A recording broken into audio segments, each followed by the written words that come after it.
हमारा आज का नॉवल एक बहुत इंटरेस्टिंग स्टोरी है। स्टेटस डिफरेंस पे ये बेस करता है। हीरोइन के पेरेंट्स की बचपन में ही डेथ हो जाती है और वो अपनी ताई के घर पे रहती है, जहाँ उनकी 2 बेटियां और 1 बेटा होता है। दोनों बेटियां और ताई उस पर बहुत ताने और बहुत बुरा सलूक करती हैं, जबकि बेटा उस पर गलत नज़र रखता है। उसको मतलब उसकी नीयत साफ़ नहीं होती, उसको बहुत तंग करता है। जबकि दूसरी तरफ हीरो अमेरिका में रहता है। स्टडीज़ के सिलसिले में वो अमेरिका में है और यहीं पर उसकी क्लास फेलो उसको बहुत पसंद करने लगती हैं। लेकिन जब वो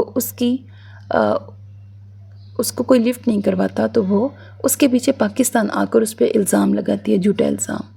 अब और भी बहुत कुछ होगा नॉवल में, वो सुन के आपको पता लगेगा, जिसकी वजह से अर्जेंट बेसिस पर इमरजेंसी में हीरो और हीरोइन का आपस में निकाह होगा। किस तरह होगा वो भी एक स्टोरी है जो नॉवल सुन के आपको पता लगेगी। अब आफ्टर मैरिज इनकी स्टोरी चलती है, मिसअंडरस्टैंडिंग पे बेस करता है। हीरो बहुत मिसअंडरस्टैंड हो चुका है, हीरोइन को लेके बदगुमान हो चुका है, वो उसके साथ अच्छा सलूक नहीं करता।